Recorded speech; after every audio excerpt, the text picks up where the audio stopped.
A suburban street, bikes tossed on a lawn, a boy's voice. You bust one? Yeah. All right, come and get a new one. Let's go, hustle.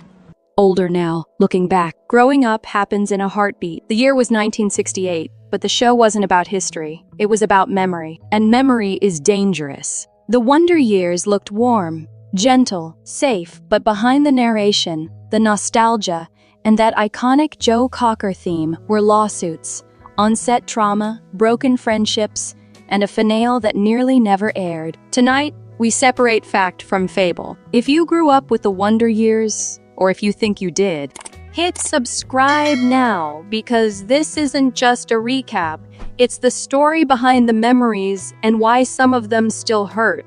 The Wonder Years premiered in 1988, the same year as Roseanne and Full House, but it didn't fit. It wasn't funny enough to be a sitcom. It wasn't serious enough to be a drama. And it was narrated by an adult version of a child who never appeared on screen. ABC executives were confused. One famously asked, "Is this show for kids or adults who miss being kids?" The answer was both, and that scared them. The fable was that the show was an instant network favorite, but the fact is ABC nearly passed on it because it was too quiet. It only survived because one executive reportedly said, "It feels like a memory, and people will recognize themselves in it." They were right. Here's a little-known truth. The most important character on The Wonder Years was never seen. Daniel Stern's adult narration wasn't added as an afterthought. It was the spine of the show. Without it, early cuts felt flat, too literal, too childish. With it, the show became reflective, melancholic, honest. There's a rumor that the narration was recorded years after filming, but the fact is Stern recorded narration during production,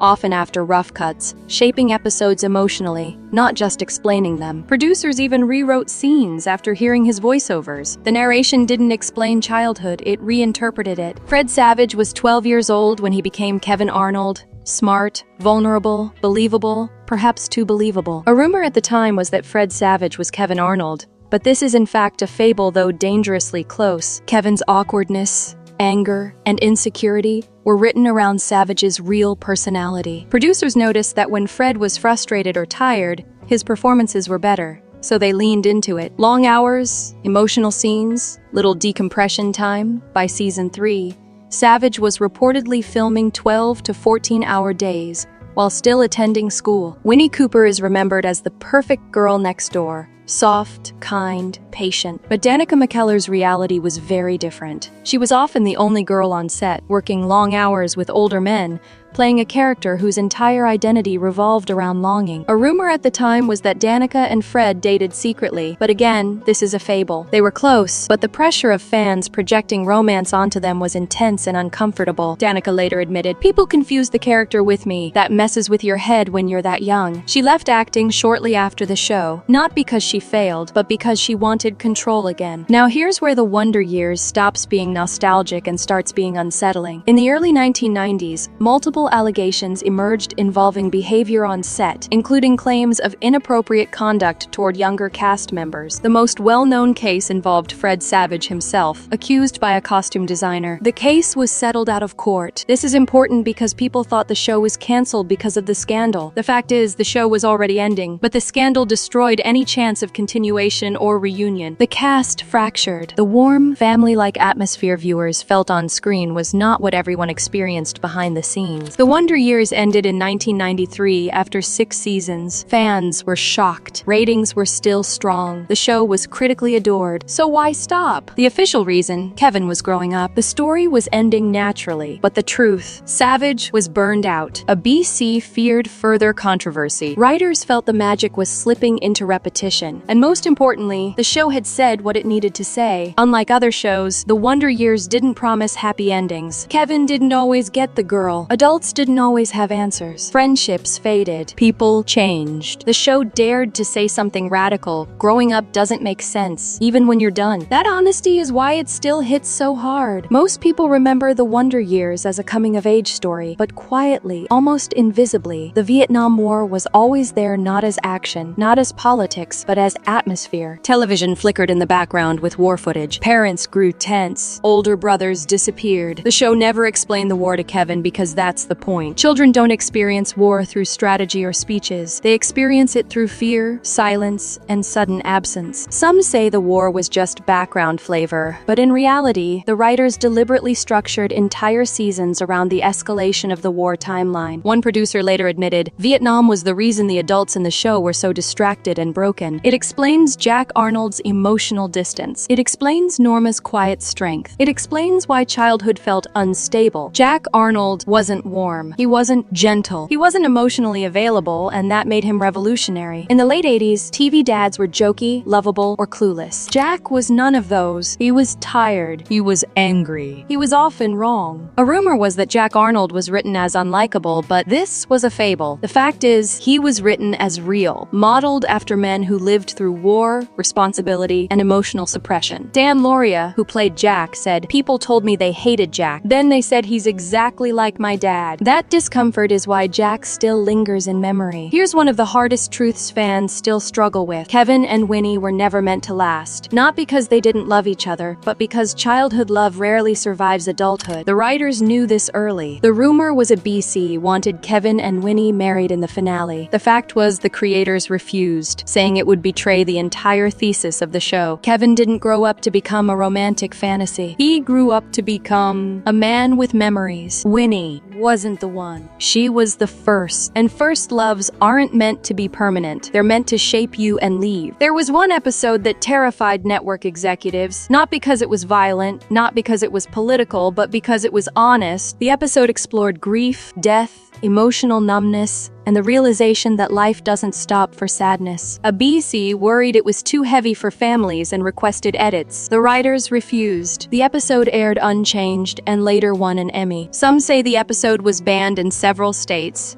but the fact was a BC did try to delay it indefinitely. It remains one of the most praised episodes of the series. Unlike most shows, The Wonder Years didn't use music as background. It used it as memory activation. Every song was chosen to place you emotionally, trigger personal memories, and blur the line between Kevin's past and yours. Joe Cocker's theme wasn't upbeat. It was yearning. Music wasn't decoration. It was manipulation in the best possible way. By the early 90s, television changed. Everything got louder, brighter, more ironic. The Wonder Years didn't fit anymore. Its strength, sincerity, became its liability. The creators knew it. They chose to end the show before it became self-parody. That decision preserved its legacy. Most nostalgia shows remind you of the past. The Wonder Years reminds you of how the past felt. Confusing, painful, unfinished. That's why rewatching it as an adult hurts more than watching it as a kid, because now you understand the parents, the silences, the losses Kevin couldn't name, and you realize growing up didn't end, it just changed shape. Most TV finales reward you. They give you weddings, victories, closure wrapped in a bow. The Wonder Years did the opposite. In its final moments, the show quietly told viewers something they weren't prepared to hear. Life doesn't resolve itself neatly. Kevin doesn't end up with Winnie. Friends drift apart. People move on, sometimes without saying goodbye. The narration doesn't soften the blow. It confirms it. Kevin becomes an adult. Not famous, not exceptional, just ordinary. That choice was deliberate. They chose honesty instead, and that's why it still hurts. When the finale aired, reaction was split. Some viewers felt betrayed after all that. That's it. Others felt seen, because the ending didn't reflect how childhood should end. It reflected how it actually does. You don't realize something was special while you're in it. You only realize it's gone later. That was the thesis of the entire series, and the finale refused to betray it. Here's a quiet truth most fans don't know. Many of the cast chose not to pursue fame afterward, not because they couldn't, but because the Wonder Years took something out of them. Fred Savage stepped away from acting at the height of his fame, and later returned behind the camera, directing, producing, choosing control over the spotlight. He once said, "I already lived one childhood on camera. I didn't need another." Danica McKellar didn't chase Hollywood. She chased certainty. She earned a mathematics degree and became an author, redefining success on her own terms. Josh Saviano left acting completely, became a lawyer, and quietly disappeared from pop culture on purpose. Fans have begged for reunions, specials, reboots, anniversary episodes. They've all been declined. Why? Because the creators believe something sacred would be lost. The show only works because it's finished. You're not meant to revisit it as adults. You're meant to carry it quietly, like an old photograph in a drawer. Reopening it would turn memory into product. And that was never the point. Many nostalgic shows feel dated. Fashion changes, humor ages poorly, pacing feels slow. The Wonder Years avoided this trap because it wasn't about trends. It was about regret, longing, memory, emotional hindsight. Those things don't age. If anything, they get sharper. That's why the show often hits harder now than it did then. So what did it really leave behind? Not catchphrases, not iconic props, not cliffhangers. It left something rarer: permission. Permission to admit that growing up was confusing, that adults weren't heroes, that love didn't always last, that memory is unreliable but meaningful anyway. It gave viewers language for feelings they couldn't yet name, and that's why it mattered. In the end, The Wonder Years wasn't about the past. It was about the moment you realize the past is gone. And that realization, that's when growing up actually begins.